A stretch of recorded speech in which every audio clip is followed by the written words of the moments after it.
자, 우리 3부 예배 나오신 성도 여러분 환영합니다. 인사는 다 나눴으니까요. 하나님 앞에서 우리 또 하나님께 우리에게 은혜를 주시는 바라는 마음으로 이 시간 예배하도록 하겠습니다. 우리 이 시간에 또 처음 뵙는 작년 성도 여러분들도 계셔서 반갑습니다. 잘 오셨고요. 청년과 우리 작년이 함께하는 예배 은혜 주시기를 소망합니다. 오늘 우리 출애굽기 말씀으로 돌아왔습니다. 출애굽기 말씀을 통해서 작년 7월까지 우리 작년 예배를 통해서 우리 청년과 함께 하던 예배는 아니었는데 우리 작년들과 함께 작년 7월까지 탈출기라는 제목으로 14번의 말씀 시리즈를 진행을 해 왔었습니다. 그리고 오늘로부터 다시 시작해서 이제 내일 이어지는 특세, 계속 이어지는 메시지가 이 출애굽기 메시지로 진행될 예정이니까요. 아까 광고 보신 것처럼 내일부터 많은 참여해 주시고 은혜 받는 우리 모든 청년들과 우리 성도님들 되셨으면 좋겠습니다. 출애굽기 이야기를 좀 본격적으로 한번 해보도록 하죠. 출애굽기는 하나님께서 약속을 지키시는 이야기, 동시에 하나님께 이끄심을 받는 자들이 승리하는 이야기가 바로 이 출애굽기라고 하는 성경입니다. 지난 여름까지 제가 출애굽기를 통해서 어떤 말씀을 나눴었냐면 모세라는 사람이 나는 원하지 않았어요. 내가 어울리는 자리가 아니라고 생각했고 나의 은사와도 너무 다르다라고 생각했는데 하나님이 이를 강제로 시키시는 거예요. 왜 나를 이 자리에 부르시는 걸까? 힘들었지만 그 말씀에 순종하며 나아갔더니 그 모세를 통해서 하나님이 엄청난 일들을 이루어 나가시는 과정, 그리고 그런 모세를 통해 이 열재앙이라고 하는 엄청난 파워게임이 일어납니다. 누가 더 강한 것이냐? 이 파워게임은 누구와 누구의 파워게임이었냐 하면 이 이스라엘 사람들이 노예였잖아요. 노예로서 주인의 삶을 동경할 수밖에 없었을 겁니다. 그 주인인 애굽 사람들은 다 누구를 섬겨요? 나일강의 신을 비롯한 애굽의 신들을 섬기는데 그 신들이 더 우러러 보이는 겁니다. 이 백성들 입장에서. 그 신들과 여호와 하나님 사이에서 누가 더 강하냐라고 하는 이 파워게임에서 하나님께서 완벽하게 승리하시는 그런 스토리를 우리 지난 여름까지 함께 나눈 적이 있습니다. 그리고 오늘 10번째 재앙에 이르러서 장자의 죽음이라고 하는 여러분들이 다 알만한 그 사건을 앞두고 하나님께서 유월절이라고 하는 과정을 허락하십니다. 누룩이 들어가 있지 않은 떡을 먹고 집 문 임방과 문설주에 어린 양의 피를 바릅니다. 자, 그림을 가져왔는데 이런 그림입니다. 임방과 문설주에 피를 바른다는 게 이거예요. 저게 집에 들어가는 대문입니다. 대문에 들어갈 때 당시의 건축 양식에 따라서 문이 저렇게 기둥으로 되어 있습니다. 위에 가로 기둥이 임방이고요. 세로로 그 기둥을 버티고 있는 두 기둥이 문설주라는 겁니다.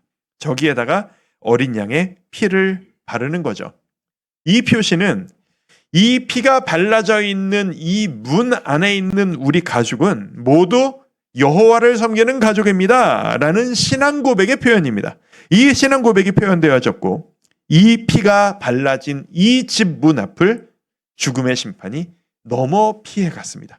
그래서 유월절이에요. 넘다, 월담하다. 월담 해봤습니까 옛날에? 그 월이에요. 유월 할 때. 영어로는 패스오버, 넘어간다라는 뜻입니다. 그래서 유월절이에요. 그리고 그날 밤 이 피가 발라지지 않는 모든 죄악된 과정 가운데 이 첫째 생명들이 죽음의 심판당하게 됐고 바로 왕은 견디지 못하고 너희들 이겼다. 너희는 모두 애굽 밖으로 나가거라 라고 하는 명령을 내리게 되는 것이 오늘 본문의 이야기입니다. 이스라엘 백성들은 하루아침에 자유인이 되었습니다. 태어나서 단 한 번도 경험해 본 적이 없는 상태입니다. 근데 이게 당황스러운 게 뭐냐 하면 이스라엘 백성들 입장에선 자신들이 노력한 게 아무것도 없어요. 독립해보겠다고 노예 생활을 그만하겠다고 맞서 싸워본 적도 한 번도 없고 내가 노예로서 이 나라에서 정당한 권리를 찾겠다고 목소리를 내본 적도 없습니다. 그런데 상상도 할 수 없었던 이 놀라운 일이 내가 노력하지도 않았는데 갑자기 내 눈앞에 일어나 버린 거예요. 이 놀라운 변화 앞에 이스라엘 백성들은 무엇을 했어야 했을까? 오늘 여러분들과 그 메시지를 나누기를 원합니다. 여러분들도 그런 경험 없으신가요? 내가 뭘 하려고 한 게 없었는데 이거 하나님이 뭔가를 만들어 가시는 게 느껴지는데 나는 이 앞에서 어떻게 해야지? 이 백성들이, 이스라엘 백성들이 하나님의 일하심 앞에 무엇을 반응해야 했었나를 바라보면서 우리도 하나님이 일하시는 그 순간에 어떤 반응을 보여야 하는지 오늘 그 말씀을 여러분들과 함께 나눠보기를 원합니다. 자, 이스라엘 백성들이 해야 했던 일은 무엇이었을까요? 첫 번째, 자, 자막 같이 한번 읽어보실까요? 시작. 빨리 받아들이고 순종하기. 빨리 받아들이는 거예요. 내가 원하지 않았지만 일어나 버린 이 상황을 빨리 수용하고 순종하는 거예요. 자, 이게 무슨 말이냐 하면 우리 지금 계속 이 출애굽기 하면 모세 입장을 많이 생각하게 되는데 모세 입장이 아닌 이스라엘 백성들의 입장을 한번 생각해 보자고요. 이스라엘 백성들 태어나면서부터 노예였던 사람들이에요. 이 사람들은 뼛속까지 노예 근성으로 가득해요. 앞으로 우리가 이 출애굽기를 계속 보게 될 텐데 이 출애굽기의 여정, 광야의 여정 내내 이 노예 근성을 버리지 못해 하나님 앞에서 부딪히는 모습을 우리는 계속 보게 될 거예요. 이 노예 근성으로 가득한 이 사람들 태어나서 단 한 번도 주체적으로 뭔가를 선택해 본 적도 없고 내가 하고 싶은 것을 마음대로 누려본 적도 없으며 그저 힘의 논리에 따라서 나를 억누르는 애굽 사람들의 삶을 바라보며 그들을 동경했을 뿐이에요. 나도 저렇게 한번 살아보고 싶다. 이게 노예 근성을 가진 이스라엘 사람들의 삶이었어요. 그런데 갑자기 모세라는 사람이 갑자기 우리에게 오더니 하나님이 나를 보내셨다라고 하면서 이상한 일을 막 해요. 무슨 이상한 일을 했죠? 모세가 뭐라고 하니까 막 메뚜기가 왔다 갔다 하고 이가 왔다 갔다 하고 무슨 피가 막 물에 막 흐르고 어두워졌다 밝아졌다 막 이상한 일들이 계속 일어나는 겁니다. 도대체 이게 무슨 일인가? 그러더니 오늘 갑자기 떠나라 라는 명령이 이 백성들에게 주어진 겁니다. 31절 말씀입니다. 우리 같이 한번 읽어보실까요? 시작. 밤에 바로가 모세와 아론을 불러서 이르되 너희와 이스라엘 자손은 일어나 내 백성 가운데서 떠나 너희의 말대로 가서 여호와를 섬기며.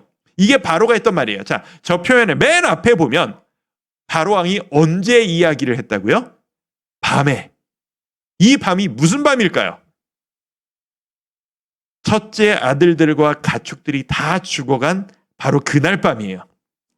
그러니까 지금 첫째 아들들이 다 죽자마자 더 이상 못 견디고 모두가 잠들어야 할 야밤중에 모세와 아론을 불러서 시키는 거예요. 더 이상은 못 견디겠다. 우리 두 손 두 발 다 들었다. 네가 이겼다. 너의 하나님 여호와가 이겼다.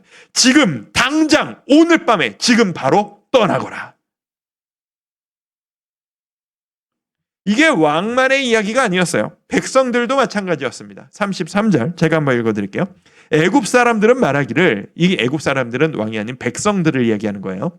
일반 사람들이 말하기를 우리가 다 죽은 자가 되도다 하고 그 백성 이스라엘을 의미합니다. 이스라엘을 재촉하여 그 땅에서 속히 내보내려 함으로 빨리 나가라는 거죠. 우리가 졌다. 너희가 이겼다. 우리가 더 견딜 수 없으니 지금 당장 이 밤에 해 뜨기 전에 나가라 라고 이야기하는 거예요. 이건 애굽 입장에서는 완벽한 항복입니다. 우리가 졌소. 두 손을 든 거죠. 근데 당사자인 이스라엘 입장을 한번 생각해 보자고요. 이긴 건 좋아요. 그런데 너무 급해요. 너무 애매합니다. 부르더니 갑자기 나가라니요. 여러분 MBTI는 다 알고 있을 테니까. 요즘 제일 많이 MBTI 중에 제일 많이 하는 게 뭐예요? P형이냐 J형이냐 그 얘기 제일 많이 하잖아요. P형이십니까? J형이십니까? 예전에 그 디스크 행동유형 검사 우리 청년들하고 했던 기억이 나네요. 아무리 즉흥적인 P형이라도 이런 식으로는 못 나가요. 여행도 이런 식으로는 못 가요. 밤에 갑자기 사람 불러서 너 오늘 밤에 떠나라. 하물며 이건 지금 여행도 아니에요. 이건 이사도 아닌 이민이에요. 나라를 옮기라는 거잖아요. 그런데 마음의 준비가 안 돼 있어요. 짐도 안 싸 있어요. 갑자기 불러서 너 오늘 이민 가라. 오늘 밤에 이 나라 국경을 넘어라. 바로 출발. 이걸 어떻게 합니까? 여러분이라면 어떻게 하실 것 같아요? 이게 맞나? 아니 좀 마음의 준비라도 하고 어디로 가야 할지 결정도 좀 하고 짐도 좀 싼 다음에 가야 하지 않을까요? 이러지 않을까요? 이게 이스라엘만의 일인가요? 우리가 살아가다 보면 이런 급격한 변화를 경험할 때가 있습니다. 아니 뭐가 이렇게 갑자기 훅훅 진행되지? 하나님이 나를 왜 이렇게 몰아가시지? 어떻게 해야 하지? 경험이 있으십니까? 그런 궁금증을 가지고 오늘 말씀을 계속 보다 보니까 제 눈에 띄는 한 단어가 눈에 확 들어오는 거예요. 이게 구절이 생각이 나는 거예요. 34절입니다. 우리 같이 한번 한 목소리 읽어볼까요? 시작. 그 백성이 발교되지 못한 반죽 담은 그릇을 옷에 싸서 어깨에 매니라. 발교되지 못한 반죽 담은 그릇. 이게 제 눈에 훅 들어왔어요.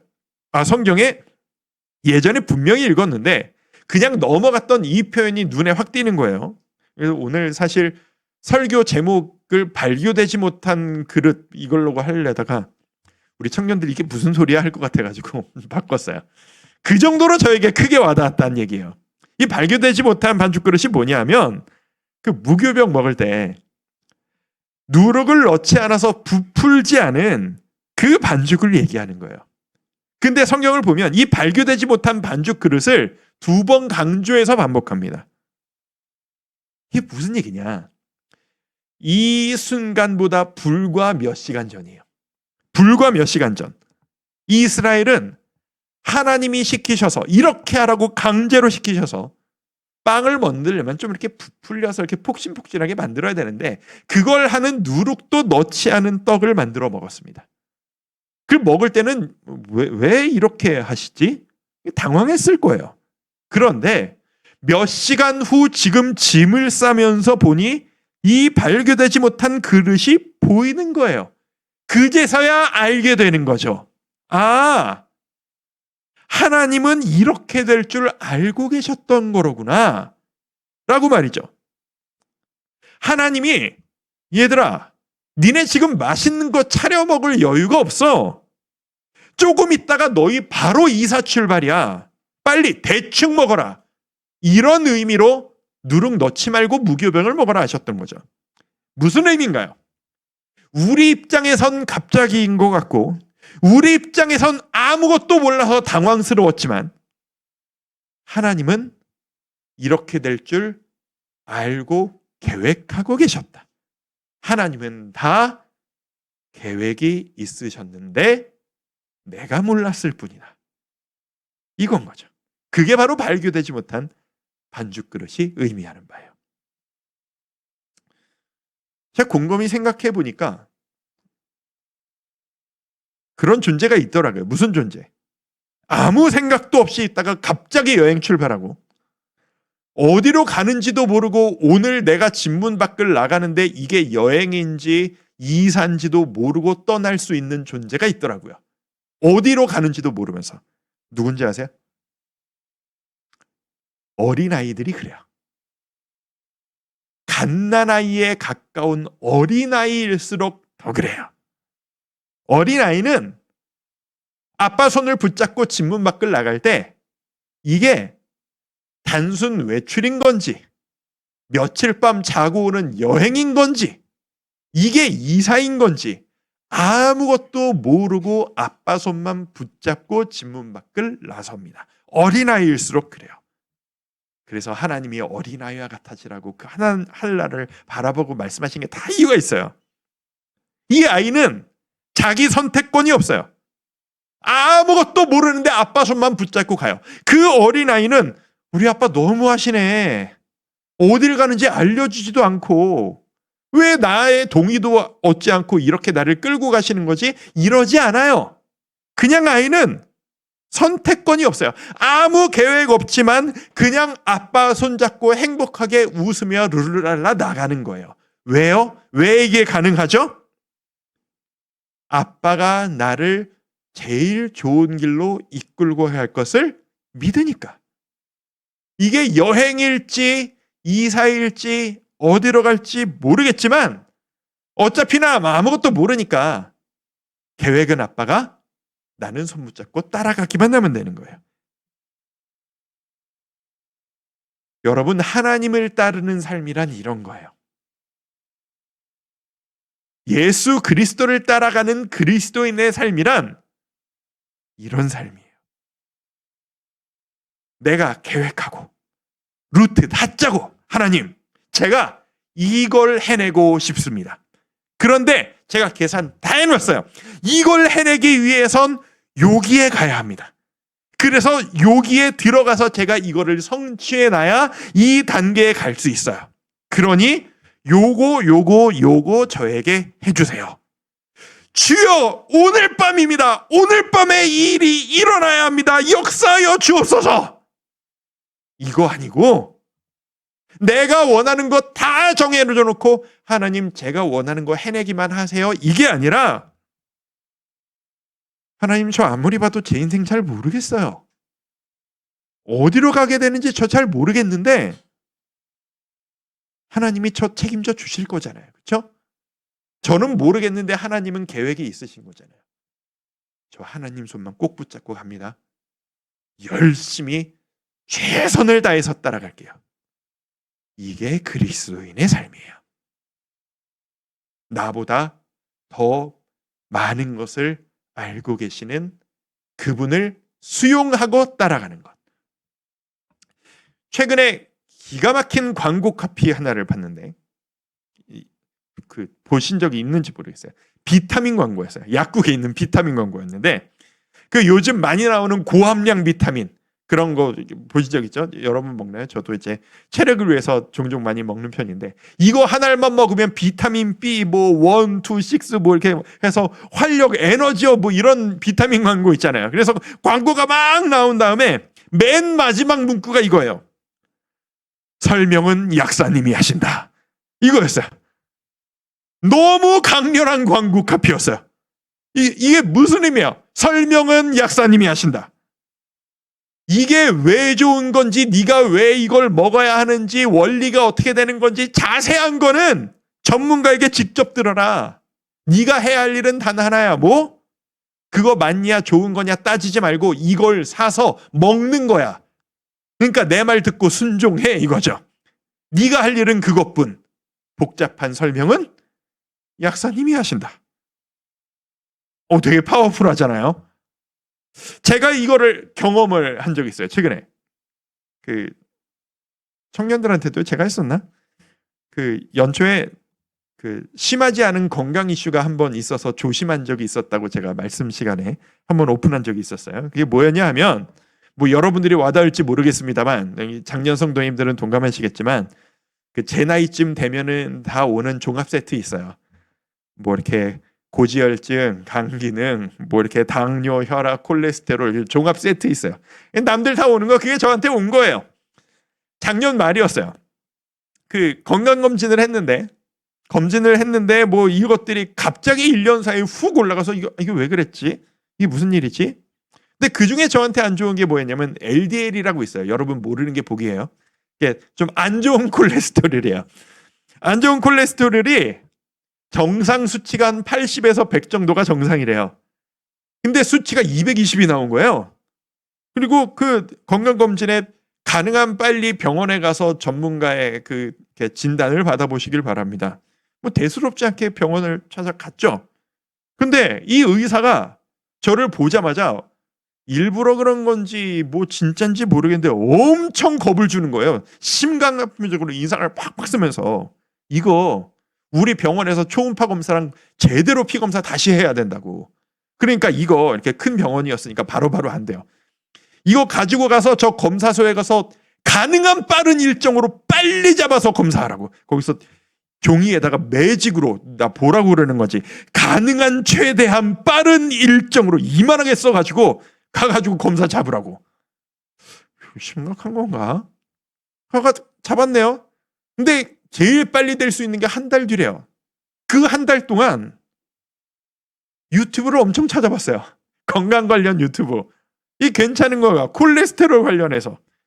그 영상을 보는데 와 이게 두려움이 생기는 거예요. 그런 걸 보면 두려움이 생기잖아 원래. 보니까 의사들이 나와서 콜레스테롤이 이 정도면은 안 좋은 거고 이 정도면 위험하고 이 정도면 높아서 이거는 안 되는 건데 이런 식으로 예를 들어서 수치를 얘기해 주는데 예를 드는 수치가 다 나보다 낮아. 내가 그거보다 더 높은 거야. 야, 나 이거 심각한 건가? 겁을 먹어가지고 그날부터 엄청 힘들게 빡세게 한 달 동안 관리를 했어요. 샐러드만 먹고 몸에 좋은 것만 먹고 견과류, 올리브오일 뭐 이런 것만 먹고 평소에 좋아하는 것 하나도 못 먹고 출근해서 일을 해야 하는데 맛있는 거 먹고 힘 좀 내고 싶은데 우리 교역자들이 목사님 맛있는 거 드시러 가시죠. 맛있는 거 먹고 가시오. 한 달 내내 샐러드만 먹었어. 목사님 엄청 맛있는 해장국집을 찾았습니다. 약 올리는 것도 힘들어하면서 나는 맨날 이렇게 푸성기를 먹고 그러면서 한 달을 버텼어요. 운동하고 조깅하고 좋은 것만 먹고 그래 한 달이 그렇게 지났네. 그래도 의사를 찾아가서 검사를 쫙 다시 했더니 다행히도 220에서 190으로 30이 떨어진 거예요. 엄청 기분이 좋더라고. 우와 이게 노력하니까 떨어지긴 떨어지네. 그런데 의사가 이거 아직 너무 높다고 약을 아무래도 먹어야 되겠다고 콜레스테롤 약을 주는 거예요. 하루에 한 알씩만 드세요. 요만한 조그만한 알약이에요.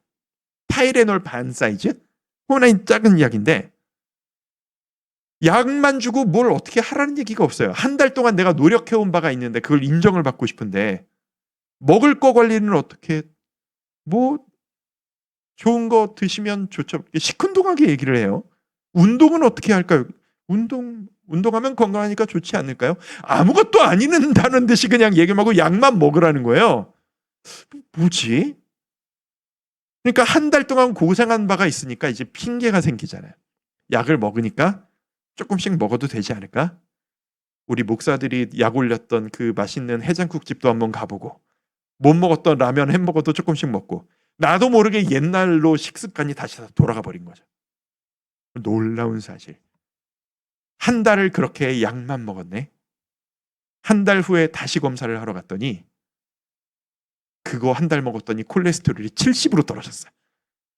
한 달 내내 죽을 고생해서 30 떨어뜨렸더니 약 다 먹을 것 다 먹고 약 하나 먹었더니 정상 수치로 100 이상이 확 떨어졌어. 그때 깨달았어. 야, 민간요법이고 식이요법이고 다 필요 없다. 전문가가 제대로 알고 전문가가 제대로 처방한 하나의 처방이 나를 살려주는구나. 여러분 이게 제 건강만의 문제가 아니에요. 우리의 삶이 그래요. 여러분 청년으로서 이 시대 가운데 안정적인 미래를 만들어 가려고 길을 쓰고 있죠. 학생으로서 열심히 공부하고 있죠. 그러면 불안하죠. 우리 성도님들도 마찬가지시죠. 나의 미래는 어떻게 될 것인가? 주위에서 수많은 그 영적 민간요법들 하고 계시잖아요. 민간요법의 실체가 뭐예요? 주위에서 이거 하니까 좋대, 저거 하는 게 좋대, 이거 해서 효과 봤대. 주위에서 하는 얘기들 따라하는 거. 그게 민간요법이잖아요. 여러분 민간요법 얼마나 많이 따라하고 계세요? 이거를 해야 되는데 이 정도는 모아놔야 행복할 수 있대. 이게 없으면 남들에게 뒤처질 수밖에 없대. 이거는 성취해놔야 나의 미래가 안정적이 되는 거야. 다 필요 없습니다. 전문가의 제대로 된 처방 하나만 있으면 됩니다. 여러분의 삶을 가장 잘 아시는 여러분 인생의 최고 전문가가 누구신데요? 여러분을 만드신 여호와 하나님이시죠. 그 여호와 하나님의 말씀이 주의하는 사람들의 말이 아닌 이 성경 말씀이 여러분을 살리고 우리를 살리는 거예요. 설명은 약사님이 하신다? 아니요. 설명은 하나님이 하신다. 계획도 세울 수 없고 막막한 광야 같은 인생 같다고 느끼는 삶을 살고 계십니까? 아무리 노력해도 내 앞에 홍해가 내 앞을 가로막는 것 같은 암담한 그런 혼란을 경험하고 계십니까? 아버지 손 꼭 붙잡는 거예요. 최고의 전문가인 우리 아버지. 길을 모르는 사람 많아서 어딘지를 모르는 곳을 아빠 따라가는 어린아이가 할 수 있는 일은 아빠가 지금 나를 어디로 데리러 가려는 거지?